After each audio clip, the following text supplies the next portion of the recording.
bienvenue dans les Mardis de l'immigration. Je suis très heureuse de vous retrouver aujourd'hui, sachant qu'on n'a pas lancé d'émission ces 2 dernières semaines. En effet, j'étais à Paris pour une conférence. Merci d'ailleurs à vous tous qui êtes venus, qui avez participé, c'était très sympathique. Et puis j'espère avoir l'occasion de pouvoir vous offrir un moment comme celui-là à nouveau au cours de l'année 2018. Alors, cette semaine, je voudrais vous parler en fait d'une lettre que j'ai lue, un témoignage d'une personne qui est installée ici depuis 1 an. Et en fait, elle révèle exactement ce dont je vous parle depuis, depuis longtemps. Et je dirais que ça ne peut que renforcer en fait cette démarche que vous devez avoir dans le cadre de ce changement de vie et dans le fait de venir vous installer dans un autre pays et notamment ici au Québec. Beaucoup pensent que sous prétexte qu'on parle français au Québec, que c'est un peu comme en France. Beaucoup pensent que ce sera facile de s'acclimater. Beaucoup pensent que la culture est similaire à celle de la France. C'est juste une erreur que de penser ainsi. En effet, cette personne, qui est une personne très directe, qui vit davantage pour travailler que l'inverse, a du mal à comprendre l'état d'esprit et la culture québécoise. Il a du mal à comprendre qu'on puisse respecter les gens ici, respecter les différences et que c'est pas parce qu'on n'est pas direct et cash qu'on n'en est pas moins intéressé à la personne. Pour tout vous dire, hier soir, je regardais une émission très intéressante. Je vous invite d'ailleurs, si vous immigrez, à suivre cette émission parce qu'elle va vous donner des informations sur qui sont les personnes, entre guillemets, un peu connues du Québec et du Canada, de Montréal, etc. Et puis c'est sympa, en fait, de rattraper un peu ce retard de culture que l'on peut avoir parce qu'on ne connaît pas forcément les artistes, on ne connaît pas forcément toutes les personnes politiques, on ne connaît pas les personnes, entre guillemets, un peu influentes. Donc c'est quand même pas mal. Cette émission s'appelle « Tout le monde en parle ». Et je la trouve très intéressante. Et en fait, hier soir, il y avait un débat entre 3 personnes liées à la disparition d'un enfant. Comme quoi, vous voyez, ça arrive partout. Et le fait de savoir si les services de police avaient suffisamment bien travaillé, s'ils avaient été suffisamment rapides, etc. C'était 3 personnes avec 3 avis différents. Et en fait, j'ai été très marquée par le fait qu'ils s'écoutaient, ils ne se coupaient pas la parole, il n'y avait pas d'agressivité. Et même lorsqu'ils n'étaient pas d'accord, ils soulignaient le bon travail qui avait certainement été effectué par l'organisme ou par le service de police ou par les journalistes. Mais malgré tout, appuyaient leur point de vue. Ça ne veut pas dire qu'ils sont hypocrites, ça veut juste dire qu'ils reconnaissent qu'il y a un travail. C'est pas parce que le travail n'est pas fait comme vous l'entendez, c'est pas parce que vous ne percevez pas les choses de la même façon que c'est mal fait, que c'est pas bien fait, que la personne est nulle. C'est juste que c'est différent et qu'il faut accepter cette différence. Peut-être que vous feriez mieux, mais peut-être que vous ne feriez pas mieux. Et c'est ce que j'apprécie ici au Québec, c'est cette façon de respecter l'autre tout en passant des messages. Et ça, si on ne le comprend pas, si on ne sait pas clairement s'exprimer à leur manière, franchement, je vous le dis, vous allez directement dans le mur, comme ce monsieur qui ne comprend pas qu'ici, on n'est pas direct, on n'est pas cash, on ne donne pas son avis comme ça et on ne rentre pas dans les gens. On est à l'écoute et on a une démarche positive. On félicite la personne pour le travail accompli, on félicite la personne pour ce qu'elle a su faire et on lui explique ce qu'on aimerait qu'il soit amélioré ou qu'il change ou ce qu'on aurait aimé qu'il soit fait différemment. Et ça, en fait, la personne ne le comprend pas. Ensuite, la personne vous dit que la nourriture est pas fraîche et que en cuisinant des fruits et des légumes, il a souvent eu envie de vomir. Alors écoutez, moi je n'achète pas du plat tout cuisiné, on cuisine énormément et j'ai jamais eu envie de vomir lorsque j'ai fait une ratatouille.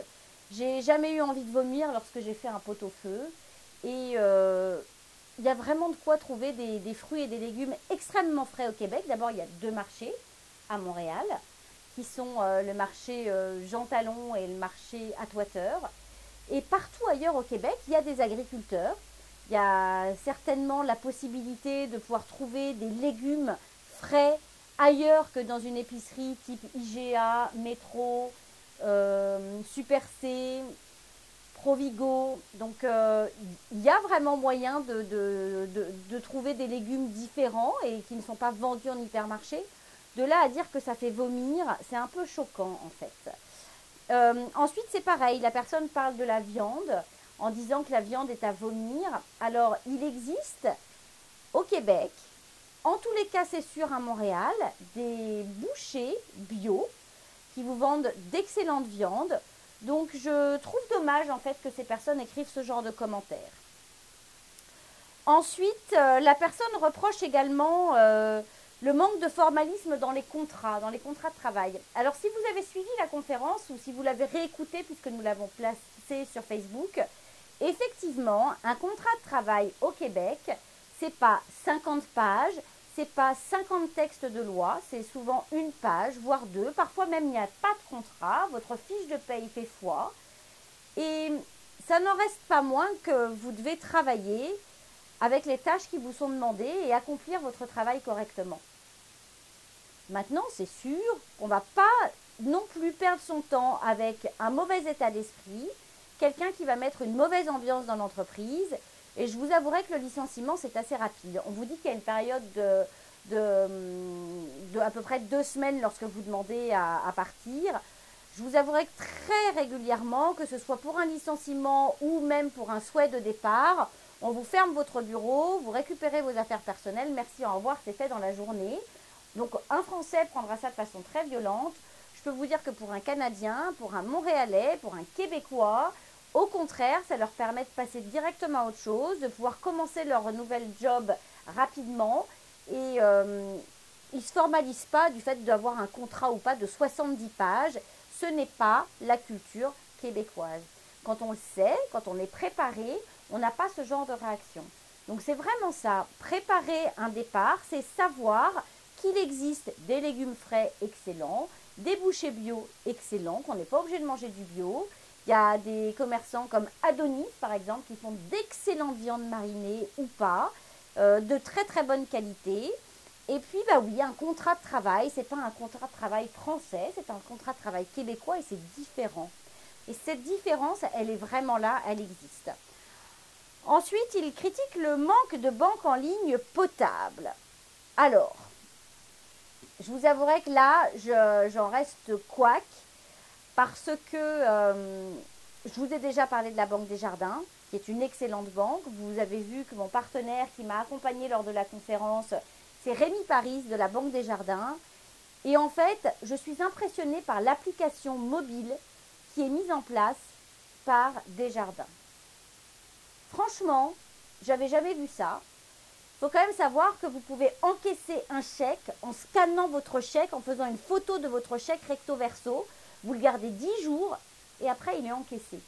Vous pouvez faire des virements comme ça en 5 minutes. Il arrive directement sur le compte. L'argent n'est pas gardé pendant 3 jours, 4 jours, 10 jours si c'est un international et n'est pas en train de tourner dans les circuits. C'est de l'immédiat. Donc je ne vois pas trop ce que cette personne a à reprocher. Et je veux dire, le paiement des comptes en ligne, tout va très vite. Vous rentrez un numéro de facture, vous rentrez le nom de l'entreprise à qui vous devez payer. Hop, le paiement se fait automatiquement. Alors franchement, et les prix exorbitants, bah écoutez, je pense qu'on n'est pas sur la même longueur d'onde. Parce que véritablement, je trouve que les services offerts par Desjardins, mais il y a d'autres banques qui sont également très bien, qui ont également des applications qui fonctionnent très bien. Je ne comprends pas. Alors après, banque en ligne, mais pourquoi avoir besoin d'une banque en ligne? Est-ce qu'il fait référence à ces banques à zéro frais qu'il peut y avoir en France? Mais franchement, je ne vois pas l'intérêt quand vous avez une banque qui n'est pas en ligne, à travers laquelle vous pouvez tout gérer via une application et via un site internet et ça se fait en 30 secondes. Donc je ne sais pas, ça je ne comprends pas très très bien en fait. Et les frais ne sont pas débilitants, les frais sont normaux. On paye les mêmes frais en France, sauf qu'on ne nous les annonce pas en fait. C'est pas fait de la même façon. Bon, les abonnements téléphoniques, ils sont chers, c'est vrai. Les abonnements téléphoniques sont extrêmement chers. Ça, c'est tout à fait vrai. Ensuite, ce monsieur parle de transport en commun et de la RATP. Alors écoutez, au Québec, en tous les cas à Montréal, il n'y a pas de RATP. C'est la Société des transports de Montréal, donc la STM. Et attendre le bus dans le froid, par -30, c'est possible de ne pas l'attendre. Tout simplement parce qu'il y a une application mobile qui vous donne l'heure exacte d'arrivée de votre bus et qui vous permet d'arriver 3 minutes avant que votre bus n'arrive et de ne pas le rater. Ça, franchement, je trouve que c'est vraiment assez extraordinaire. Bon, ensuite, les salaires bas, pas de congés payés. Alors écoutez, je pense pas que les salaires soient bas. Le pas de congés payés, ben, on le sait quand même quand on arrive en Amérique du Nord que c'est 1 semaine à 15 jours de congés payés. Franchement, on le sait. C'est écrit dans tous les forums, tout le monde en parle. C'est pas un secret. Je comprends pas. Faut le savoir. Vous voulez venir vivre au Québec, vous voulez travailler ici, être embauché dans une entreprise, vous aurez 1 semaine à 2 semaines de congés payés par an. Au bout de 17 ans, 20 ans, on a des amis qui entament leur 3e semaine de congés payés. Il faut le réaliser. C'est pas 35 heures et c'est pas 5 semaines de congés payés. C'est 40 heures semaine et 2 semaines de congés payés. Maintenant, rien ne vous empêche, si vous avez les moyens, de négocier des congés sans solde. Il faut le savoir. 2 semaines de congés payés. C'est tout. Alors effectivement, il n'y a pas de ticket resto. Il n'y a pas de panier repas. C'est une société où on est autonome. On ne dépend pas de la société. On se débrouille. Et souvent, il y a des cuisines. Et les gens apportent leur boîte à lunch, leur lunchbox. Ils préparent leur repas à la maison et ils le mangent dans la cuisine commune. Donc voilà, c'est un autre système, ça fonctionne différemment. Bon, après, ils jugent le travail à domicile, enfin bon, bref. Les mauvais échos sur le système de santé. Alors, ce ne sont que des échos puisqu'il ne l'a pas testé lui-même. Donc, honnêtement, le système de santé est une fois de plus différent. Les urgences restent des urgences. Le tri aux urgences se fait plutôt bien. Vous avez pu entendre différents témoignages de personnes qui ont eu affaire aux urgences et qui vous disent que ça s'est bien passé. Maintenant, c'est comme partout. Je veux dire, les médecins, les infirmières restent des humains. Et vous pouvez tomber sur des bons médecins comme des moins bons, des bonnes infirmières comme des moins bonnes. Mais dites-vous une chose, c'est que ces gens-là, ils se lèvent le matin pour aller s'occuper de vous et pour vous soigner. Donc, je pense que c'est pas pire qu'ailleurs dans le monde. Ça a le mérite d'exister et ce sont des bons médecins. J'ai jamais entendu dire que les médecins étaient nuls. Maintenant, peut-être. Je vous le dirai quand j'aurai testé pour vous. Alors là, il vous parle aussi les comparaisons systématiques avec les US pour se sentir mieux. On accueille tout le monde. On est pro-LGBT.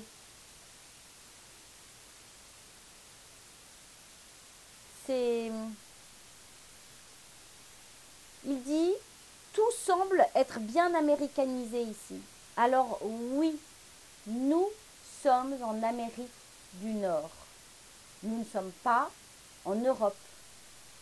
Nous sommes sur le continent américain. Le Canada a sa frontière avec les États-Unis. Oui, nous sommes en Amérique du Nord, je vous le confirme. Ce n'est pas une culture européenne et encore moins une culture française. Il a un sentiment d'hypocrisie sur la langue française, ce monsieur. Il faut défendre la langue, mais on se fiche de comment on l'écrit. Je m'en fiche un peu de l'écrit, mais le double discours me dérange.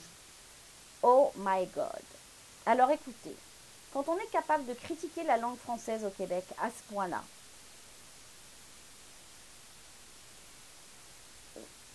je n'ai pas d'autre conseil que de dire vous n'avez rien compris à la culture et à la loi 101. Il y a des fervents défenseurs de la loi et de la langue. Il y a des fervents défenseurs de l'orthographe et de la façon dont on écrit. Et non, on s'en fiche pas. C'est pas vrai. On est plus cool, mais on ne s'en fiche pas. Bon, après, voilà, il parle d'autres choses qui, pour moi, sont un petit peu sans intérêt. Mais en tous les cas, voilà, j'avais besoin... donc cette personne a pris 40 kilos parce qu'il mange trop, il est trop stressé. Cette personne a des idées noires. Cette personne a des soucis au travail. Il s'est permis d'ailleurs d'enregistrer, sans que les personnes ne le sachent, des conversations, ce qui est formellement interdit, il risque gros. Et en fait, il n'a pas compris qu'ici, c'est 40 heures de travail semaine, mais que quand c'est l'heure de partir à 4 heures ou à 5 heures, alors que vous avez fait vos 8 heures dans la journée, vous devez partir. Si vous restez, c'est que vous êtes mal organisé. Vous devez faire 8 heures et vous partez au bout de 8 heures. Bien sûr que vous aurez encore du travail, on a toujours du travail. On peut tous ne jamais s'arrêter. Sauf qu'ici, on pense à la famille. Ici, on pense au loisir, le sport. Et ici, on pense aux 5 à 7. Le réseautage. C'est extrêmement important. Donc oui, quand c'est l'heure de partir, vous êtes arrivé à 8 heures le matin, vous avez mangé pendant 15 minutes ou une demi-heure. Arrivé 16h30, 17h, c'est l'heure de rentrer chez vous et de retrouver le confort familial ou d'aller réseauter ou sinon d'aller faire du sport. Si ça, vous ne pouvez pas l'accepter, si ça vous dérange, ne venez pas au Québec. Voilà pour cette lettre que je trouve fortement triste. Je suis désolée pour ce monsieur. Et j'espère vraiment que les émissions du Mardi de l'immigration peuvent vous aider à comprendre la culture et à comprendre comment ça fonctionne. Donc, d'ailleurs, l'invité du jour, c'est Cam Setel. Cam Setel, c'est une youtubeuse qui a beaucoup de followers et elle fait notamment des super vidéos sur la vie au Québec. Je vous invite à aller regarder, elle est très rigolote et c'était une jolie rencontre avec elle. Donc, écoutez, sans plus tarder, on accueille Valérie et ensuite ce sera Cam Setel pour qu'elle nous raconte son expérience de vie ici au Québec. On se retrouve tout de suite après la pause. Conseil de pro vous est présenté par Valérie Flatt, consultante réglementée en immigration canadienne. Bonjour Valérie. Bonjour Géraldine. Alors aujourd'hui, on va parler de nos plus de 60 ans. On va parler des super visas et de la retraite éventuelle au Canada. D'accord. On a des questions. Myriam qui pose la question, est-ce que je peux venir passer ma retraite au Canada ? Alors est-ce que c'est possible ? C'est la question piège un peu. En fait, rien n'est impossible, j'avais envie de dire. Tout s'essaye. On peut tout essayer. Alors effectivement, vous avez le droit de venir acheter une demeure au Canada. Il n'y a pas besoin de démontrer qu'on est autre chose même qu'un visiteur au Canada. Du moment où vous avez l'argent, j'allais dire... Vous pouvez avoir une résidence secondaire. Ouais, vous avez libre d'acheter une maison exactement ici. La maison au bord du lac. Voilà. Bon, le seul truc, c'est que vous êtes statut visiteur, quoi. Résidence temporaire, statut de visiteur. Donc, statut de visiteur, c'est combien de temps, excuse-moi ? C'est 6 mois, renouvelable, mais se pose la question de combien de fois je peux renouveler. Donc, si vous voulez venir vivre à l'année longue, j'allais dire, ça va poser problème au bout d'un certain temps, parce que l'extension, elle ne va pas être renouvelable comme ça, à vitam aeternam. C'est ça, il faut vraiment repartir et revenir. Je dirais, en maison secondaire, ça va, à l'année, ça pose plus de problèmes. Ouais, parce que déjà, même plus de 6 mois, je dirais que ça pose problème. Quoi. Parce que pour faire renouveler son deuxième 6 mois, ça veut dire quoi ? Sortir du pays, rentrer en quelques jours ? On peut le faire en ligne, on fait une demande d'extension. Voilà, c'est bête, mais on sauf qu'au bout d'un moment, on va vous dire non. Au bout d'un moment, ils vont se dire, mais c'est quoi l'idée, quoi ? En fait, vous résidez ici, quoi. Vous êtes résident. Parce que finalement, on devient résident quelque part. Et donc là, après, ils refusent. Alors, il y a quand même le moyen, j'allais dire, si vous avez les moyens, il y a quand même le visa d'investisseur, dont on a parlé il y a de ça un mois, là. Si vous avez 1 600 000 j'allais dire euros, pas du tout, dollars en avoir, d'accord, et ben vous pouvez venir en tant qu'investisseur. Et du coup... passer votre retraite ici. Et passer votre retraite ici, exactement. Donc oui, c'est ça. Donc il faut retourner voir l'émission sur les investisseurs. Mais effectivement. Ouais, alors là, le programme se ferme là, le 31 mars. Donc c'est un peu juste, mais il va rouvrir en 2018 à un moment. Généralement, il rouvre en mai. Il y a un quota, hein, c'est ça ? Il est hors quota pour les francophones. Oh, bah c'est génial. Oui, donc c'est hors quota pour les francophones, donc il n'y a pas de problème. Bon, il y a, par contre, allez revoir l'émission parce qu'il y a tout un système de, faut passer par un courtier. Oui, complètement. On n'est pas obligé de mettre son argent, on peut juste demander un prêt, payer juste les intérêts pour ne pas avoir à débloquer son argent ça coûte, en France. Ça voilà. coûte en gros, puis ça va augmenter, là on m'a dit que ça allait augmenter quand ils allaient le rouvrir, mais en gros on m'a dit 240 000 dollars. D'accord. Voilà. En pouvant faire la preuve qu'on a 1 600 000 d'avoir, c'est les biens immobiliers, l'argent voilà. de côté, des actions, enfin voilà quoi, Voilà. de l'argent. Voilà, et donc ça c'est pas mal quand même parce que du coup vous êtes tranquille, vous avez encore vos avoirs là. Bon, c'est sûr, vous avez payé 250 $. Mais 250 000. 250 000 dollars, je sais plus, genre, c'est 250 000 $, mais bah voilà, vous avez un choix. Qu'on peut payer sous forme de prêt. Bah en fait, on le paye. Là, c'est plus sous forme de prêt. Là, il faut les payer là d'un coup net. Mais par contre, on ne mobilise pas ces 800 000 $ qu'on devrait sinon mobiliser ici à 0% d'intérêt.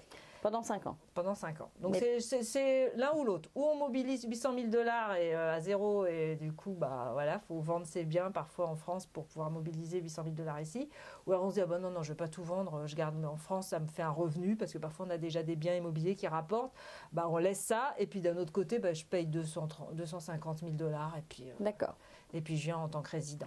Ah mais là c'est la porte royale, quoi. Bon, donc voilà, donc ça c'est pour ceux qui voudraient prendre faire leur une retraite au Canada. Ouais. Bon, par contre, si vous avez les enfants ici, d'accord. Bah là du coup, là oui, parce que il y a le super visa dont on parlait la semaine dernière. D'accord. Le super visa, ça permet, si vous avez des enfants ici, d'appliquer un visa de touriste, mais qui vous permet les 2 premières années, le premier séjour, les 2 premières années, de venir de ne pas se poser de questions sur son statut, quoi. On est visiteur pendant 2 ans, pas besoin de demander d'extension. On ne peut pas travailler, on est d'accord. On ne peut pas travailler, mais au moins on a un statut et puis on peut acheter une maison. On peut, comme on a une fiche de visiteur pour 2 ans, on peut ouvrir un compte en banque.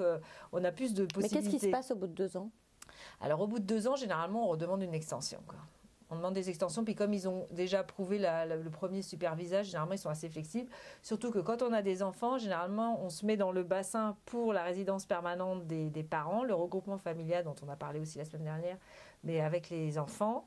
Et là, du coup, ils savent très bien que c'est une loterie et qu'il y a une chance sur 10, on va dire, que vous soyez prise. Donc, ils savent très bien que vous êtes là parce que vous vouliez passer du temps auprès de vos enfants.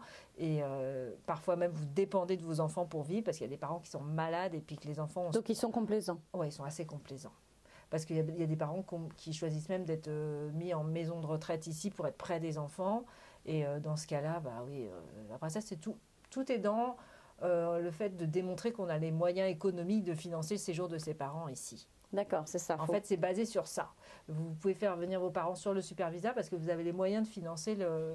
Et il faut combien pour financer les... De mémoire, c'est quand même pas mal parce que c'est un peu comme le système, c'est comme le programme économique, donc ça monte assez vite, quoi. Mais en gros, c'est 40 000, 50 000 $ de revenus annuels pour une petite famille de 4. D'accord. Donc, pour démontrer qu'on peut subvenir à 2 personnes de plus, quoi. Ah, c'est ça. Voilà. Mais par contre, il y a vos fonds qui rentrent en compte, mais on regarde aussi la capacité financière du parent. Parfois, il y a des parents qui ont quand même aussi une bonne capacité. Autonomes, c'est ça. Qui ont une bonne capacité financière, donc on se dit, s'il manquait un petit 1000, on va peut-être pas être aussi regardant que ça. Mais, Et alors, comment ça se passe si j'achète ma maison, par exemple, que je viens, je sais pas, pendant 4, 5 mois, 6 mois, je repars à nouveau...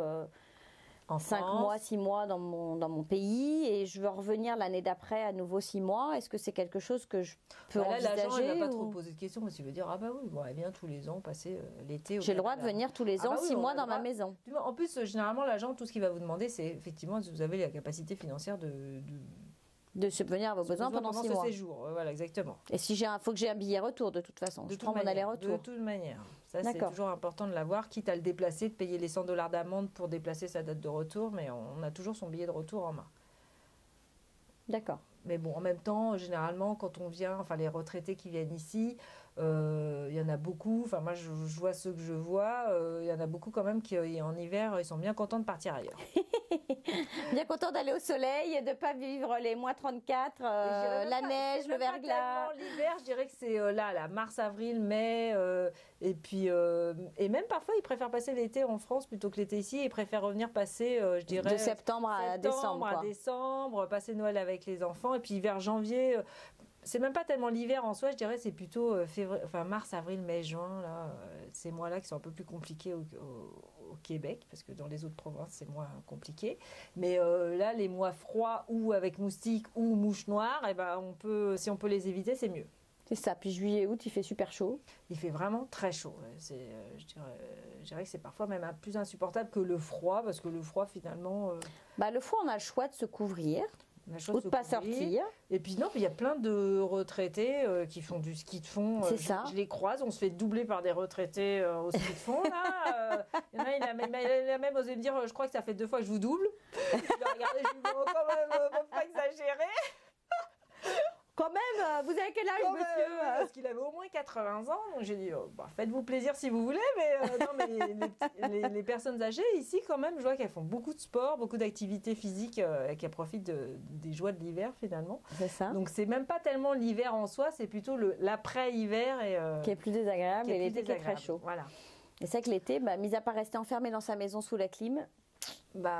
finalement, on fait moins de choses. Donc, je dirais que passer sa retraite au Canada, c'est possible, mais je pense que le système de l'investisseur, c'est bien, parce que du coup, si on a les moyens de rentrer par cette porte-là, c'est bien. Alors, sachant qu'à 1 600 000 $, il faut faire le calcul de ce que ça représente en euros. Hein. Il y a une petite différence. Hein. On doit être à 1 300 000 €, quelque chose comme ça, à peu près. 25-30% de différence. Voilà. Et puis sinon, après ça, on peut acheter sa maison et puis venir passer quelques mois ici tous les ans. Ça, a priori, il n'y a rien dans la loi qui dit qu'on n'a pas le droit de le faire. Mais après ça, c'est vrai qu'on est dépendant du bon vouloir de l'agent. Du douanier que vous allez rencontrer. Alors, c'est toujours plus stressant. Et on n'oublie pas que le douanier, c'est oui, non, je viens juste passer des vacances. Ok, merci, au revoir. Parce qu'on n'est pas en Europe, quoi. Vous pouvez aller acheter une maison en Italie et puis là, il n'y a aucun problème, quoi. Vous passez les frontières comme vous voulez. Mais là, non, malheureusement, vous êtes en Amérique du Nord et on n'a pas les accords encore qui permettent de voyager librement entre les pays, quoi. Ouais, c'est ça. Donc c'est toujours un peu plus compliqué. Par contre, si vous avez des enfants, pensez au super visa, puis demandez la résidence permanente, même si c'est une loterie. On ne sait jamais, ça peut être votre jour de chance demain. Donc, hop, rentrez votre nom. Bon, là, c'est un peu tard parce qu'ils ont déjà bien avancé pour cette année, mais c'est pas grave. On met son nom, on ne sait jamais. Et puis voilà. Puis sinon, l'année prochaine, vous essayerez votre chance aussi. Puis, Mais bon, c'est pas impossible de venir passer sa retraite au Québec. Non, ce n'est pas impossible. Voilà, on ne se ferme pas toutes les portes. Voire au Canada. Voire au Canada, je dirais, oui, parce que c'est pas forcément au Québec, on peut venir. Et est-ce que là, à nouveau, il y a d'abord l'accord du fédéral et après le Québec doit à nouveau donner. Visiteur, là, il n'y a rien du tout. D'accord. C'est l'AVE. D'accord. Pour les Français, en tout cas, pour les Européens. Après ça, pour le super visa, c'est au niveau du fédéral. Il n'y a pas d'accord provincial. Et par contre, la résidence permanente, oui, là, il y aura une partie Québec. Si vous venez vivre au Québec, il y aura toujours la demande d'engagement. On verra si la famille a les moyens de supporter les nouveaux membres de la famille qui viennent s'incorporer. Avec le super visa. Bon, ouais. Écoute... Enfin, le super visa ou la demande de résidence permanente pour les parents. D'accord, demande de résidence permanente. Donc là, c'est quoi? C'est comme un rapprochement familial? C'est exactement, c'est le rapprochement familial. D'accord. Mais pour les parents. Bon, donc il y a vraiment des possibilités. De toute façon, c'est ce qu'on... il faut essayer, c'est ça, pour les plus de 60 ans. De toute Encore façon, qu'il y a des parents jeunes. Hein. Il y a des parents vrai. jeunes, il y a des parents qui ont 50 ans puis qui se font parader par leurs enfants. Ouais. Ouais, c'est vrai. Non, mais je pense qu'il faut... Voilà, c'est l'immigration, ça se tente. Il y a des astuces, on va dire, des moyens. Il y a des moyens. Ouais, c'est ça. Il faut essayer de jongler avec tout ça, là, puis essayer de voir où est-ce qu'on peut tirer parti, puis... dans quel cas de figure on tombe. C'est ça, dans quelle case on est et comment ça peut se passer. Et donc, une fois de plus, vous pouvez le faire tout seul. Ça vous demande de la lecture. Passez par Valérie qui peut vous aider à trouver des idées. Voilà, et puis, voir avec vous, quel cas de figure sera le plus simple, en tout cas dans votre situation personnelle. Et puis, On est là pour vous aider. Hein. Bah voilà, c'est ça. Bon, bah écoute Valérie, merci pour ce sujet. Merci à Myriam pour cette question. On espère qu'on y aura répondu du mieux qu'on pouvait. Voilà. Et puis bah écoute, on se retrouve la semaine prochaine. Et nous, on se retrouve après la pause. La parole est à vous, vous est présentée par Du Côté de Montréal, partenaire de votre immigration. Bonjour Camille. Bonjour Géraldine. Bienvenue. Merci. Merci d'avoir accepté cette invitation et de participer à l'émission. Ça fait plaisir. Alors écoute, si tu pouvais te présenter, puisque Camille est une youtubeuse, c'est ça, oui. En plus d'autres choses. Donc écoute, vas-y, dis-nous un peu qui tu es. Alors, je suis française. Ça fait 4 ans et demi que je vis à Montréal et j'ai lancé une chaîne YouTube il y a un peu plus d'1 an et demi où je parle de la vie ici, la vie au Québec et à Montréal, d'expatriation aussi pas mal, de voyages et puis tout un tas d'autres choses qui me passent par la tête. Voilà, et donc suivi par 23 000, c'est ouais, ça? Voilà, à peu près 23 000 abonnés. Donc, en 1 an et demi, c'est plutôt pas mal. Et c'est vrai que je dois dire qu'elles sont assez sympathiques et rigolotes, ces petites capsules là. Moi, j'aime bien les regarder. Et puis, j'ai pas mal d'amis qui m'ont envoyé régulièrement en disant regarde ce qu'elle fait, etc. Plutôt des amis anglophones d'ailleurs. Et puis voilà. Et puis Camille me contacte la semaine dernière. Et puis bah voilà, on est ensemble, donc c'est chouette. Donc tu es arrivée il y a un peu plus de 4 ans et demi. Qu'est-ce qui t'a fait en fait choisir Montréal, le Canada? Qu'est-ce qui a lancé cette aventure? Alors, j'aimais bien, j'entendais pas mal parler de ça. J'avais des amis qui hésitaient à faire des PVT, etc. Et je me suis dit, bon, faudrait quand même que je regarde parce que ça a l'air sympa. Et à l'époque, j'étais en couple, on voulait venir, mais mon copain ne pouvait pas faire un PVT. Donc on s'était dit, avant de lancer une résidence qui est quand même chère, etc., puis c'est pas rien, ça prend du temps, on s'était dit, on va aller voir sur place le temps de 2 semaines en vacances, et puis si on aime, on lancera les démarches. On est venu l'été 2012. D'accord. Et moi j'avais adoré. J'étais pour la première fois totalement détendue, je pouvais marcher la tête haute, j'avais pas de stress ni rien.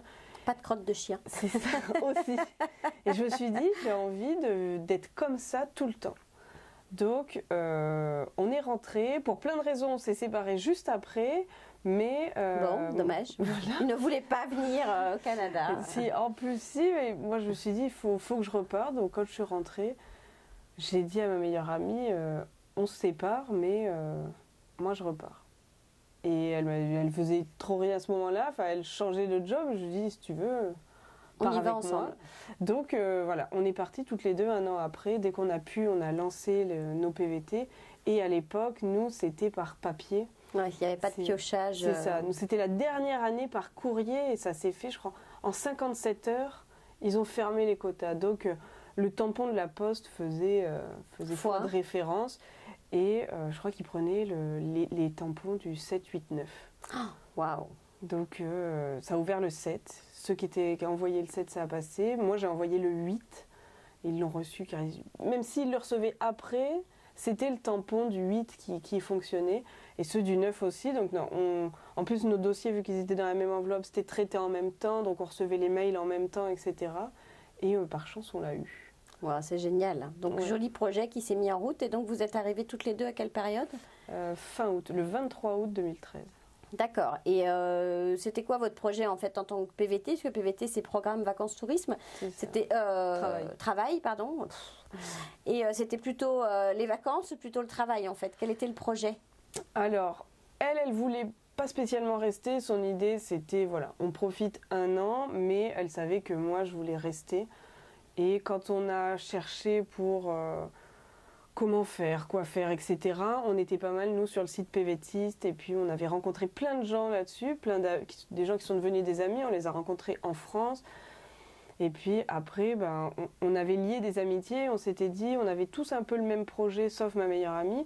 Nous, on voulait rester. Donc, on s'est dit, on va faire en sorte de pouvoir rester après. À l'époque, vu que c'était un PVT d'1 an, on pouvait le cumuler avec un jeune pro d'1 an et demi. Donc ce qu'on a fait, c'était faire un road trip tout de suite en arrivant. D'accord. Donc en France, on s'est mis d'accord, on a dit, bon, nous on arrive à telle date. une semaine après. On était les derniers à arriver dans notre groupe. On a dit, ben voilà, on nous laisse une semaine pour faire tous les papiers administratifs, enclencher, avoir un NAS, avoir un téléphone, une banque, etc. Et puis on part. Et un travail, pas un travail, un logement. Mmh. Donc on a tout préparé en une semaine. Et puis après on est parti et on a fait un road trip en se disant, voilà, on le fait maintenant pour pouvoir après voyager, parce que si on est lié, si on trouve un travail, on ne pourra pas le quitter pour après revenir avoir un jeune pro. Donc on a dit, faut le faire maintenant, sinon on ne le fera jamais. Et pour avoir un jeune pro, il fallait que vous ayez déjà un travail, il fallait avoir travaillé un certain nombre de mois ou d'années, il fallait... faut juste trouver un employeur qui accepte de te prendre sur... nous, c'était 1 an et demi, maintenant je ne sais pas si c'est toujours 1 an et demi ou si c'est passé à 2 ans. Ça dépend des pays en fait, mais pour la France c'est 2 ans. Ouais. Nous fallait juste trouver un employeur. Et c'était plus facile d'avoir un employeur avant qui accepte de te garder par la suite que d'en retrouver un nouveau pour ça. D'accord. Donc nous l'idée c'était voilà, on voyage puis on travaille, on trouve une entreprise qui peut nous garder. Et moi dans mon cas c'était quand même compliqué parce que je suis monteuse vidéo et en étant monteur vidéo en général c'est pigiste donc c'est au contrat, et pour avoir un jeune pro il faut un employeur fixe. Donc, je devais absolument trouver un employeur qui accepte... de t'embaucher à plein temps. D'être salarié, d'être une vraie employée et non juste une pigiste. Donc, je me disais, ça va me prendre du temps, donc il faut absolument qu'on voyage avant. C'est ce qu'on a fait. Mais alors, ce road trip, c'était quoi? Qu'est-ce que vous avez décidé de faire? Alors, on s'était dit, le plus beau... ce sera les Rocheuses. Donc on voulait aller jusqu'aux Rocheuses canadiennes. On s'était fait un peu un plan qui veut voir quoi. Et on s'était dit on va prendre en compte un peu les désirs de tout le monde, essayer de faire le maximum de choses. Donc on avait établi qu'on voulait louer une voiture, qu'on voulait pas dormir dedans parce qu'on était 5. Ouais, on était 5, donc on s'est dit on va louer Dodge Caravan, une voiture familiale, et puis on trouvera des auberges tout le long. Et donc on voulait faire les Rocheuses. On s'est dit si on part de Montréal en voiture, ça va être super long après de la ramener jusqu'à Montréal. Donc on a pris le parti nous de prendre un bus de Montréal jusqu'à Calgary, jusqu'à Calgary, et de Calgary on louerait une voiture. D'accord. Et puis on l'a redéposée à Vancouver. Parce que il y avait moins de frais en fait que si on l'a laissé du Québec. Et après, à Vancouver, vous avez repris un bus ou vous avez repris l'avion pour revenir? On a repris l'avion. On s'est dit si on doit refaire dans l'autre sens, le bus jusqu'à Calgary c'était 60 heures ou 67 heures. Jusqu'à Vancouver c'était 80. Waouh. Donc on a dit, on n'a pas envie de faire le chemin inverse, pareil. Ça nous faisait perdre aussi 2 ou 3 jours. Donc... Il y avait le train aussi. Ouais, alors ça c'était trop cher. Ouais, c'est ça. Si on aurait voulu, hein, même encore maintenant, j'adorerais le faire, mais... Moi aussi, c'est un de mes rêves. Ouais. Bon Via Rail, hein, vous avez 2 nanas là qui sont prêtes à parler de votre... On peut y aller. On peut faire des vidéos. Offrez-nous le voyage. J'aurais adoré. J'ai des amis qui vont le faire là, mais ils m'ont dit c'est quand même très cher. Ouais, c'est très cher. Mais c'est très beau, mais très cher. Même le bus, pas le bus. Le bus, ça nous a coûté, je crois, $90 pour... Pour 67 heures. C'est ça. Oui, c'est plutôt rentable si on le met... comparé à un billet d'avion... C'est sûr. Mais un billet d'avion, je crois que j'en ai quasiment eu aussi cher de faire d'un bout à l'autre du pays que de la France à Montréal. Ah bah oui, c'est ça. C'est vrai qu'un Montréal-Vancouver, nous on regarde de temps en temps parce qu'on a très envie d'aller à Vancouver et c'est aussi cher que d'aller en France. Et c'est vrai qu'en France, il y a l'attrait de la famille qui manque parfois. Donc on choisit. Bon, et donc après ce voyage, donc l'idée ça a été de rentrer à Montréal pour chercher du travail. Est-ce que ça a été simple pour toi, ton ami, ou est-ce que ça a été compliqué? Comment vous y êtes pris en fait? Alors on a commencé par l'OFI. D'accord.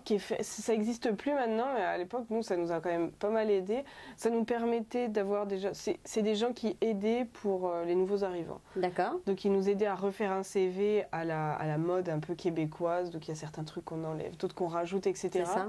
Donc, ça nous a pas mal aidé. Et là-bas, ils nous ont donné enfin moi, dans mon cas, vu que je travaillais dans l'audiovisuel, ma meilleure amie, elle pouvait travailler n'importe où. C'était juste se dire, bah voilà, j'ai un travail, ça me permet de payer le loyer, de pouvoir faire des trucs à côté. Mais elle voulait, vu qu'elle voulait pas rester, elle se dit, je m'en Peu fous importe, un peu, quoi. voilà. Et moi, on m'a donné le qui fait quoi de l'audiovisuel. Donc c'était une énorme revue où j'avais toutes les entreprises. Génial. Donc j'ai pris en photo toutes les entreprises, toutes les boîtes de production par ordre alphabétique et je les ai contactées une par mail ou par téléphone jusqu'à ce qu'une accepte de m'embaucher en tant que salariée. À plein temps. Voilà. Et puis C'est courageux, hein. ça m'a pris un bon mois, mais je faisais que ça. J'envoyais. Et j'ai commencé, je les ai rencontrés début décembre, on a fait un premier essai sur un projet fin décembre et j'ai vraiment commencé à travailler pour eux en début février. Ouais, donc c'est quand même assez rapide malgré le fait que ce soit un domaine un peu plus compliqué et peut-être un peu moins recherché. Et puis c'était une période creuse, l'hiver, dans ces domaines-là, c'est toujours la période où... Ouais, donc tu as eu beaucoup de chance de trouver ce... Ouais, non, j'ai eu énormément de chance. Et l'ambiance au travail, ça a été facile de s'adapter à la culture québécoise, aux écrans Le clavier, voilà. C'est peut-être le plus dur, le clavier qui est à la mode américaine. C'est ça. Même encore maintenant, quand j'en ai un devant moi, je ne sais pas où sont les accents, je suis toujours en train de faire des tests. Oui, alors moi je me rappelle qu'à l'époque où je travaillais dans une entreprise, j'avais imprimé les contrôles alt avec le chiffre ou la lettre qui allait pour pouvoir trouver l'accent. Donc j'étais tout le temps en train de... Bon, c'est pas facile. Ouais, non, et même maintenant, mon copain vient d'acheter un ordi, puis on est là, mais comment on fait cette touche? Et on ne sait toujours pas. Donc on devrait aller chercher l'équivalent. C'est ça. Mais non, ça s'est bien passé. Moi, c'était une microstructure. On était 4 au début, puis 3 après, en permanent. Et des gens venaient nous aider sur certains projets. Donc on était tout petit. Ça allait, j'étais pas forcément à l'aise parce que je travaillais avec des gens un peu spéciaux. Et puis, mine de rien, on te met une certaine pression. Tu as toujours peur, quelque part, de perdre ton emploi parce que si tu le perds, ça remet tous tes visas en jeu. Oui, c'est ça. Là, c'était un visa fermé, donc tu es rattaché à une entreprise. C'est ça. Et donc, si tu perds cet emploi, quelque part, tu perds ton droit à être un peu là, quoi. C'est ça. Bon, sauf que pour ceux à qui ça arrive, vous restez à Montréal, on vous met dans les mains de consultants et spécialisés et réglementés, et ça se gère. Ouais. Hein, et vous pouvez même le gérer par vous-même, vous pouvez aller à l'immigration. C'est quoi l'adresse? C'est Métro Square Victoria, je crois. Donc, il n'y a pas de panique. Hein, Ouais. T'es d'accord? Si ça se passe mal chez l'employeur, on n'est pas des esclaves. Non, moi c'est ce que je dis, il faut pas rester. Enfin, si c'est vraiment catastrophique et que la santé est en péril, voilà. Ça sert à rien, pour moi, puis je le dis souvent, hein, ça sert à rien de se détruire soi-même, parce que se reconstruire soi-même, c'est tellement plus dur que de retrouver un visa. C'est ça. Moi, j'ai serré les dents et puis mais après je me dis que j'ai une grosse force mentale. On a beau me pousser à bout, je suis un peu un mur là. Puis même à un moment, il me l'avait dit. Hein, il m'a dit quand t'as pas envie de parler de certains trucs, t'es un mur. Je fais ouais, mais parce que voilà, j'étais là pour travailler, je voulais garder mes visas. J'ai dit ok, ça va être comme ça jusqu'à ce que je puisse aller n'importe où. Trouver ma liberté. Et puis je l'ai fait, et puis après c'était pas non plus le bagne, et c'est sûr que j'étais pas forcément bien, j'étais pas spécialement à l'aise, mais j'ai dit ok, je reste, sauf que au début j'avais un visa de travail ouvert, donc c'était plus libre, après c'est sûr que j'avais un jeune pro, donc j'étais ça s'est fermé. J'avais une plus grosse pression. Et donc c'est que oui, tu t'automets ta pression parce que tu dois rester. L'employeur en joue un peu parce qu'on est lié à son contrat. Et c'est vrai que très honnêtement, moi je me rappelle avoir discuté avec une avocate spécialisée en immigration qui disait attention à l'esclavage moderne. Alors attention, toutes les entreprises de Montréal ou du Québec ne fonctionnent pas comme ça, mais c'est vrai qu'il peut y avoir des entreprises qui se comportent mal avec n'importe quelle personne de n'importe quel pays, voilà, parce qu'ils vont se dire, bon, il dépend de moi, donc je vais lui demander un peu plus d'heures, ou je vais lui demander... Mais, alors, d'abord, comme disait il y a quelques semaines Valérie Flatt, Il est possible de dénoncer ces entreprises, même si c'est pas trop l'état d'esprit c'est compliqué, européen, c'est compliqué de le faire, mais c'est possible. Et il est possible d'en changer. Donc voilà. Et puis on se fait toujours un peu aider de personnes. Il y a beaucoup d'organismes, hein, donc voilà, on reste pas tout seul. Non, faut pas rester. Puis l'immigration, ça peut chambouler, non? On a des moments Ouais, bah en plus, difficiles parfois. on est loin. C'est sûr que moi, j'étais très bien entourée. J'avais plein d'amis, mais même si en plus ma famille était loin, je leur en avais parlé. Donc ils savaient que j'étais pas forcément épanouie dans mon job, mais j'avais mes amis à côté. Puis mes amis comptent énormément. Moi, je le dis toujours, les amis ici, ça remplace un peu la famille qu'on n'a pas au quotidien. Et puis après, ouais, ma famille le savait, puis ils me disaient, si ça va pas, tu t'en vas. Donc après, je suis restée jusqu'en janvier 2016. J'avais encore changé de visa parce que c'était la fin de mon visa jeune pro. Et à ce moment-là, je rentrais en vacances dans ma famille pour Noël. Donc je me suis dit, quand je vais revenir, un mois après, il faut que je change de visa. Donc autant changer tout de suite. Et vu que j'avais la première partie de la résidence, avec cette première partie, je pouvais prendre un visa de travail fermé. Mais néanmoins, ça me liait encore avec eux. C'est ça, tu étais encore liée à l'entreprise. C'est ça. Sauf que eux, quand je suis rentrée, j'ai activé mon visa. Le lendemain, ils m'ont dit, on n'a plus de contrat, on n'a plus d'argent. Donc, on ne peut pas te garder pour le moment. D'accord. Faut que tu attendes que ça revienne. Donc, on te met en arrêt. Ce n'est pas un licenciement, c'est juste une pause. Un peu stressant? Oui, très, parce qu'en plus, moi, pour les arranger, j'avais dit, ok, si vous êtes un peu serré, vous me payerez un peu plus tard, etc. Sauf que là, moi, d'un coup, je me retrouvais sans emploi, sans trop d'argent, et je pouvais pas travailler ailleurs parce que j'étais liée avec eux. Oui, c'est ça, tu n'avais pas le droit de forcément travailler. Ou ça. Alors entamer des démarches, mais pour quelques mois, parce qu'après, tu avais ta résidence permanente qui arrivait. Et puis, il faut arriver quand même à trouver un employeur qui aussi accepte de payer les frais. Nous, on doit en repayer aussi en validant le nouveau visa.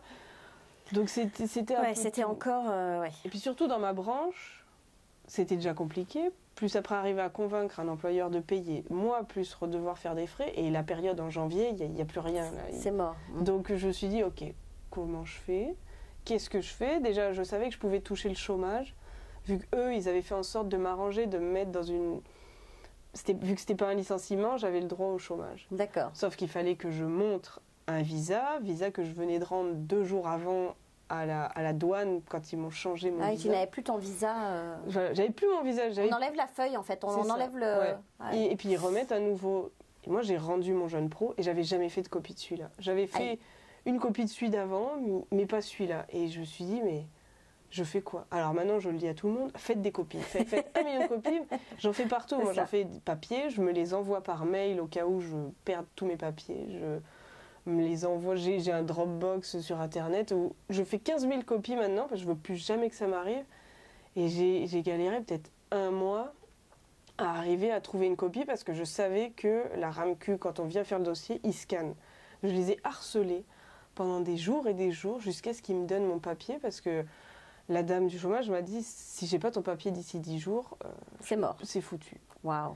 Et je me suis dit, si j'ai pas mon papier, j'ai plus d'argent, je dois rentrer en France. Et j'avais pas du tout envie à ce moment-là, donc je me suis dit, il faut absolument que je trouve une solution. Donc j'ai pas arrêté.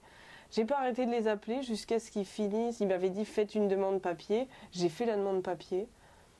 Et au bout d'un moment, on a fini par accepter de me l'envoyer. En même temps, j'avais fait une demande à l'immigration.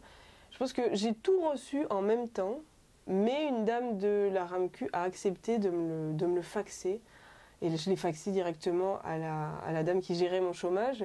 J'ai tout eu d'un coup, alors que ça faisait 1 mois qu'ils auraient pu me le régler simplement. Alors qu'ils l'avaient et que c'était simple de faire un envoyé. Mais il y avait une procédure. Voilà. Puis ils l'ont quand même respecté, mais ça a été beaucoup de stress.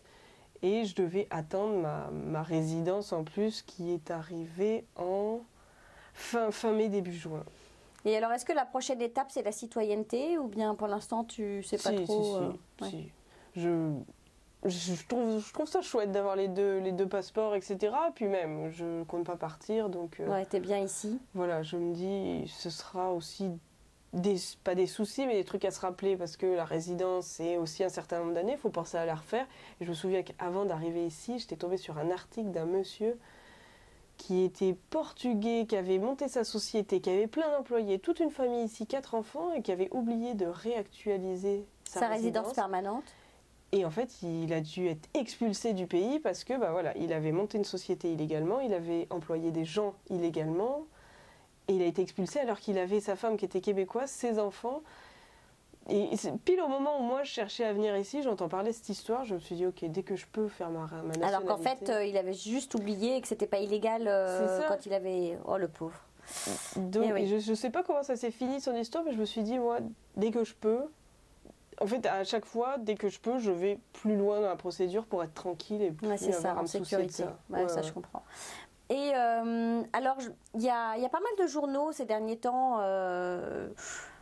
sans les citer, mais qui parlent de la difficile intégration des Français au Québec ou des Français à Montréal et le fait qu'on vive entre nous, qu'on se côtoie entre nous, que nous sommes bien incapables de nous intégrer. Qu'est-ce que tu en penses, toi, de ce genre de choses? Qu'est-ce que je ne pense pas grand-chose. Je trouve que c'est faire une généralité énorme. C'est comme quand on dit que tous les Français vivent sur le plateau. Depuis que je vis ici, j'ai jamais vécu sur le plateau, sauf depuis 3 mois. Mais parce que mon copain est pâtissier, qui va se lever à 2h du matin, et puis que je voulais pas qu'il ait à faire du trajet pendant 30 minutes dans le froid, etc. Parce que son travail, c'était sur le plateau. Donc on a dit, on va habiter sur le plateau. Donc quand on me dit ça à chaque fois, je me dis, bon... C'est un peu stéréotypé. Voilà, c'est un gros stéréotype. Après, c'est sûr, il y a plein de Français sur le plateau, mais alors... Enfin, il y a plein de Français, en fait, au Québec. C'est ça. Et il y a plein de Français à Québec City. Pour avoir rencontré j'ai des Québécois qui me disaient, bah voilà, on vient d'emménager sur le plateau, mais on comprend pourquoi tous les Français veulent habiter là. C'est super chouette, le plateau. Il y a plein de trucs, il y a une vraie vie de quartier, etc. Et puis oui, mais après, moi, à chaque fois que j'entends ça, je dis, est-ce qu'on va aller dire aux Chinois... Vous vivez forcément à Chinatown, ou est-ce qu'on les critique même parce qu'ils vivent à Chinatown? Nous, on est critiqués parce qu'on vit sur le plateau. Non, mais nous, on est critiqués parce qu'on est français et que les Français aiment bien s'autocritiquer, se flageller, se faire du mal, dire qu'ils sont nuls, on est tous des nuls, on est tous mauvais, on est tous comme ci, on est tous comme ça. C'est la gloire du français qui se... Allez, on se fait mal. Bon, voilà. Sauf que c'est vrai qu'effectivement, il y a Chinatown, il y a Little Italy, que le Canada est un pays qui prône le communautarisme et qui, quand il va faire la promotion du Canada en France, va forcément parler, quand il parle du Québec, du plateau, parce qu'ils savent qu'il y a des Français là et qu'ils sont habitués à ce que les gens vivent au sein de leur communauté. Donc c'est vrai qu'ils font cette promotion et que moi-même, la première fois que j'ai dit que j'allais venir passer des vacances à Montréal, des amis, tous mes amis m'ont dit « Oh, va sur le plateau, tu vas voir, va sur le plateau, va sur le plateau ». Et parfois des gens qui n'étaient même jamais venus et qui ne connaissaient même pas sur le plateau, c'est juste que ils en avaient entendu parler. Parce qu'on a tendance à vouloir rassembler les gens par communauté, parce qu'on sait qu'une personne va justement mieux s'intégrer si elle est entourée des personnes de sa communauté et si elle a l'entraide de sa communauté, alors que c'est plus difficile parfois de sortir encore plus de sa zone de confort et d'aller se mettre au milieu de personnes qui ne vont pas forcément avoir la même culture. Donc l'immigration étant déjà un peu parfois périlleuse et compliquée. Même si ça se passe très bien, par moments on peut vivre des choses compliquées, donc c'est vrai que c'est rassurant. Tu t'es quand même fait des amis québécois, tu as quand même des... Oui, je pense qu'on s'en fait, à mon avis, plus facilement quand on est étudiant. Je pense que c'est le truc le plus simple, parce que moi, des amis qui sont venus faire leurs études ici, pendant l'école, ils ont rencontré plein de gens, etc. Donc ils ont un gros cercle d'amis québécois. Après, je pense que de base, on s'en fait... oui, on en trouve, c'est facile. En travaillant. C'est ça. Déjà, quand on travaille, sauf si on travaille dans une entreprise où il n'y a que des Français, mais ça, quand même, c'est rare. on en rencontre forcément. Moi, j'étais la seule Française. Bon, ok, on était 3-4, mais... j'en ai rencontré. Et puis, il y avait des gens qui venaient temporairement, donc j'ai pu agrandir mon cercle. Et puis, c'est sûr que de base, mon cercle d'amis était français parce que c'était des gens qui avaient fait le même visa que moi. Donc, on s'était tous connus avant d'arriver, mais quand on est arrivé, on a agrandi notre cercle parce que d'autres avaient d'autres amis qui vivaient ici, etc. Puis, ces amis-là avaient des amis québécois de leur travail, etc. Donc, on est tout un gros groupe, certes plus français que québécois, mais ça se mixe quand même pas mal. On le mixe et puis tout se passe bien. Puis c'est facile de rencontrer des Québécois, de parler avec eux dans des bars, à des soirées, dans la rue. Oui.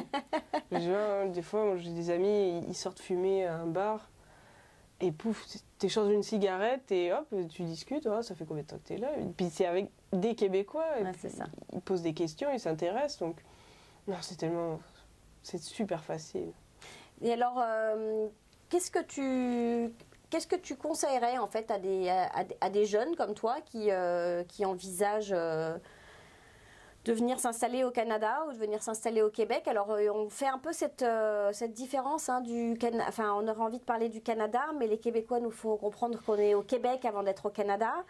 Il y a un peu le Québec, c'est un peu à part au Canada parce qu'ils parlent. Je sais pas en fait si dans les autres provinces du Canada, ils ont tendance à dire on est en Ontario ou on est au New Brunswick, ou comme ici on parlerait du Québec comme si c'était un pays, alors qu'en fait c'est une province d'un pays. Ça m'étonnerait qu'il y ait cette désignation un peu partout. C'est un peu lié à la loi 101 et aux Français et à la volonté d'avoir été un pays à un certain moment d'ailleurs. C'est ça. Moi je le vois, même dans mes vidéos, je suis toujours un peu partagée entre dire... Canada ou Québec. Canada, Québec, ou même des fois on me dit, quand je cite des choses, on me dit, non, ça c'est même pas le Québec, c'est Montréal. C'est très... Parce que pour plein de gens... Ils vont dire, non.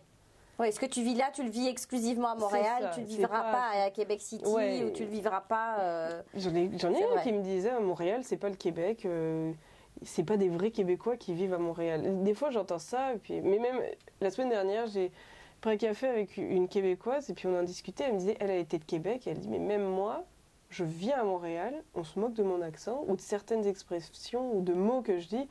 Par exemple, ici, on va dire le bus. À Québec, ils disent la bus. Oui, alors moi, mes enfants disent quand même que quand on parle d'une ligne, par exemple, moi je vais dire... Alors attends, moi je vais dire, tu prends la 14, parce que c'est la ligne 14. Et lui, il va me dire, non, on dit, tu prends le 14, je crois. Peut-être c'est le parce bus. que c'est le bus 14. Ouais. Et donc, je sais pas, je crois que c'est quelque chose comme ça. Mais effectivement, oui, de toute façon, il y a des... Eux, ils l'ont mis au féminin. La bus. Mais à Québec. Alors qu'ici, non. Mais il y a plein de différences. Comme ici, on fait la file d'attente pour monter dans le bus. À Québec, pas du tout. Ah, c'est vrai? Ouais. Ah non, pas du tout à Québec. Ah, c'est marrant ça. Donc justement, elle me disait, ta vidéo me fait énormément rire. J'ai une vidéo qui a été énormément vue, c'est la plus vue. Ouais, France versus Québec. Non, c'était les choses à éviter de faire quand on vit au Québec. Ouais. Et il y en a qui se sentent un peu agressés, ce que je trouve dommage. Et en plus, moi... surtout que c'est plutôt fait gentiment. C'est sur le ton de l'humour, en plus. Bon, après, il y a des gens qui se sentent agressés. Oui, de toute façon, toujours. Moi aussi, je suis sûre que dans tout ce que je dis, il y a des gens qui n'aiment pas du tout. Et je m'en excuse si je me... Je pense qu'après, quand on me connaît ou quoi, on sait que je fais toujours ça de façon très bienveillante. Mais voilà, ils se sentent agressés, puis ils me le disent. C'est pas... au Québec, c'est à Montréal, parce que Montréal et le Québec, c'est très différent. Ouais, c'est ça. Et c'est le Québec, c'est pas forcément le Canada. Ils n'aiment pas trop qu'on les englobe. Mais il n'empêche que le Québec reste une province et que le Canada reste le pays duquel cette province dépend. Et c'est vrai que mais après, j'entends, je comprends leurs sentiments. Mais on a le droit de voir les choses un peu différemment aussi et d'avoir des ressentis différents. Mais c'est vrai que c'est souvent difficile quand on veut parler du Canada en général. Et puis c'est vrai que ce qui se passe au Québec ne se passe pas forcément partout comme ça dans le Canada. Et puis ce qui se passe au Québec ou à Montréal ne va pas forcément se passer comme ça dans tout le Québec. Donc voilà, donc c'est vrai qu'il faut... Moi je fais attention. J'essaye, mais... Bon, on est désolé, parfois on englobe un peu les choses, mais peut-être que dans quelques années on arrivera à... Mais je pense que c'est un peu partout, même en France, on a tendance à faire des généralités. Sur Paris ou Lyon. Voilà, c'est ça. Mais c'est vrai. Voilà, on fait ça comme ça, mais après... Ça ne nous empêche pas d'aimer beaucoup cette... Exactement, puis moi je le dis tout le temps, si j'aimais pas ici, je ne serais pas ici. Je suis pas maso du tout. Et alors qu'est-ce que tu donnerais comme conseil à des gens qui, comme toi, veulent entamer ces démarches, se posent des questions? Est-ce que c'est une belle expérience? Est-ce que ça vaut vraiment le coup? Est-ce que de quoi est-ce qu'il faut s'armer aussi? À quoi est-ce qu'il faut être prêt peut-être pour cette nouvelle vie, pour ce changement? Alors, en général, moi, quand on me pose ces questions, j'ai envie de venir, mais je sais pas, etc. Moi, je conseille en premier, c'est d'une, se documenter. Parce que quand je reçois des messages où on me dit j'ai envie de venir, comment on fait?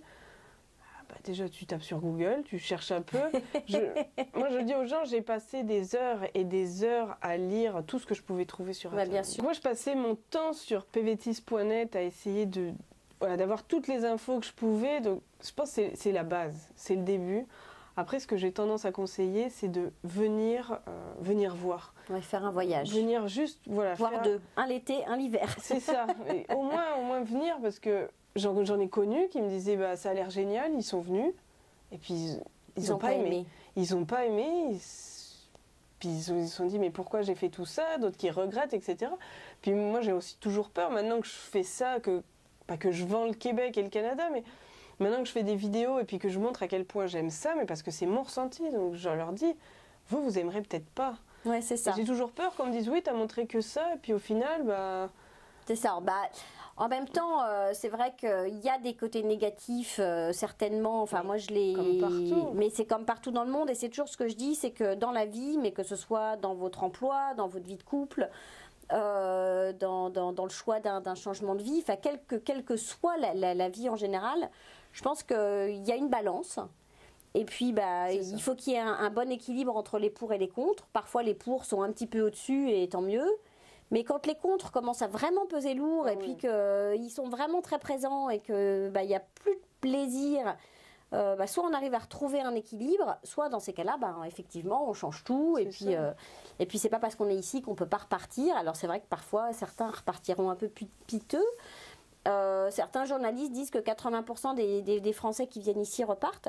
Je ne sais pas si ce chiffre est vraiment juste, mais en tous les cas, voilà, je pense que je suis d'accord avec toi, c'est pas fait pour plaire à tout le monde, mais malgré tout, ça reste une belle expérience. Ça permet de se connaître aussi soi-même et de se retrouver seul parfois face à soi-même. Moi, je pense que ça m'a fait grandir. Je sais pas que j'étais très casanière, mais ouais, j'aime mon cocon, mais comme je l'aime ici, mais puis je me suis refait de nouveaux amis, etc. Mais bah c'est... On sort de sa zone de confort. Ouais, on sort carrément là, pour dire. Elle est loin. Mais en même temps, bah voilà, on le fait. Il y en a plein qui me disent c'est super courageux. Moi, je le vois pas comme ça, mais parce que quand je suis venue ici la première fois, pour moi, c'était une évidence qu'il fallait que je revienne. Mais il y a des gens qui n'osent pas. Genre, je reçois tellement de messages de personnes me disant je veux le faire, mais j'ose pas. Il y en a qui me disent ma famille me soutient pas du tout. Bouchez-vous les oreilles. Je parle tout le temps de je sais pas si on peut dire la parabole, mais l'histoire de la grenouille qui voulait gravir une montagne. Et c'est tout un groupe de grenouilles qui veulent gravir une montagne, ils veulent arriver en haut de cette montagne. C'est une course qui est organisée, elles sont pleines à s'inscrire. Et au départ, les gens les encouragent, et puis au fur et à mesure, les gens les découragent. Elles n'arrêtent pas de leur parler de ne le faites pas, ça va être dangereux, il va y avoir ci, il va y avoir ça, mais vous n'allez jamais y arriver, mon Dieu, vous n'allez jamais y arriver. Donc la plupart des grenouilles abandonnent, sauf une qui arrive au sommet, et on lui pose la question, mais comment as-tu fait ? Et en fait, elle est sourde. Oui, donc voilà, donc vous avez un projet pour venir vous installer au Canada, au Québec, Québec City, Montréal ou ailleurs, les provinces. N'hésitez pas, les provinces embauchent énormément. Bouchez-vous les oreilles. Et puis effectivement, google.ca, si vous voulez pas être sur google.fr, vous aurez accès à plus de sites. Le PVTiste, si vous venez en PVTiste. Du côté de Montréal également. Enfin voilà, il y a quand même pas mal de... Et puis toujours envoyer à Camille éventuellement vos messages aussi via ces... Faut tellement pas écouter les gens. C'est ça. Il y en a plein qui découragent. Moi j'ai eu cette chance où ma famille me soutenait. Puis ils disaient vas-y, on viendra te voir, etc. C'est sûr que ma mère, elle saute pas de joie tout le temps. Elle trouve ça loin, elle trouve ça dur, etc. Mais je reçois tellement de messages de gens qui me disent... L'étape familiale, c'est le plus dur. C'est même ça. Pas... Il y en a qui me disent, bon, quitter mon boulot, etc., ça me fait peur. Je dis, mais après, tu viens, t'aimes pas. Et bien, tu repars. C'est ça. Et puis, tu retrouveras du boulot parce qu'il y aura eu une expérience canadienne, québécoise, qui aura apporté certainement quelque chose. C'est ça, puis ça fait toujours bien aussi sur un CV. Mais Mais même si on n'aime pas, faut pas voir ça comme un échec. Bah, c'est ça, ça Je peut sais ne pas quelqu'un, plaire. il avait vécu ça totalement comme un échec de devoir rentrer parce que, pas qu'il aimait pas, il aimait être ici, mais il n'a pas trouvé l'emploi qui lui a permis ou il était déçu, etc. Puis il a vraiment vécu ça super mal. Je me suis dit, mais tu l'as fait. Et puis moi, je dis, vaut mieux le faire que de vivre toute sa vie avec des regrets. Je dis, ceux qui ont osé, bah voilà, ils ont osé. Ceux qui n'osent pas et qui jugent, bah c'est peut-être parce qu'ils auraient voulu faire ça avant et qui ont toujours eu la trouille et qui le feront jamais. Mais Bah, c'est sûr qu'en plus, je veux dire, alors, que ce soit Montréal ou Québec, ce ne sont pas des villes françaises, ou même Toronto, ou même Ottawa, ou même Vancouver. Je veux dire, quand vous venez à Montréal, vous n'habitez pas à Paris ou à Lyon, vous n'habitez pas à Grenoble, vous n'habitez pas à Bordeaux, vous habitez à Montréal. Donc c'est différent, donc ça ne se compare pas. Enfin, ça ne se compare pas. On compare, mais oui, mais voilà, mais c'est plus pour vous guider, je pense, et essayer ouais, d'expliquer en fait quelles sont ce qu'on ressent et les différences pour permettre à ceux qui veulent le vivre aussi de peut-être d'aller plus vite. c'est ça. Mais en tous les cas, ça vaut le coup de le vivre, on est d'accord? Ah oui. Ah, moi, je me dis peut-être un jour je rentrerai, puis je sais pas dans combien de temps, mais je regrette tellement pas mon choix. Voilà, pas une seule seconde. Parce que quand je rentre en France, ça me stresse. Moi, je pose un pied dans l'aéroport en France et je trouve les gens fermés, durs, ils sont renfermés, etc. Alors que quand on arrive ici, les gens, ils sont simples. Et je pense que Montréal, c'est pas forcément la ville aussi la plus ouverte des fois, parce que bah voilà, c'est quand même une grosse ville, ça bouge beaucoup, mais ça reste que les gens sont gentils. On est d'accord. Ah oui, mais tellement. Oh là là. Vraiment. Merci Camille. Ben, merci à toi. Et puis nous, on se retrouve après la pause. L'instant coach vous est présenté par HPL Coaching avec Hélène Le Gallet. Bonjour Hélène. Bonjour Géraldine. Alors où est-ce que tu nous emmènes aujourd'hui? Bien écoute, bien qu'on soit du côté de Montréal, j'avais envie de démarrer la chronique du côté de Barcelone. Waouh. Oui, avec cette image qui fait partie d'une de ces nombreuses œuvres. Celle-ci a été prise au parc Güell. Elle m'a beaucoup inspirée parce qu'elle est, à l'instar de toutes ces œuvres, elles sont audacieuses, novatrices. Et Gaudi, c'est le reflet de sa vision justement, toute cette audace et ce côté novateur. Ce qui m'amène au sujet d'aujourd'hui qui est de construire sa vision pour réussir. Effectivement. Et si on essayait de voir les choses en grand, sans limite, pousser les horizons, s'autoriser à penser différemment, où est-ce qu'on serait? Qui on serait? Qui sommes-nous aujourd'hui? Qui souhaiterions-nous devenir demain? Quelle serait votre situation idéale? Allez, vous commencez un peu à visualiser. Il ne vous reste plus qu'à construire vos objectifs. Tracer votre itinéraire pour aller vers la bonne voie. C'est parti, à vos papiers, à vos crayons. On procède par étapes. Quels moyens vous mettez en place? Quels sont vos indicateurs de réussite? Dans combien de temps ce projet prendrait-il forme? Quel serait votre rétro-planning? Y a-t-il des ajustements à faire ou pas? Allez, je vous souhaite, comme à Gaudi, une petite dose d'audace pour construire votre réussite.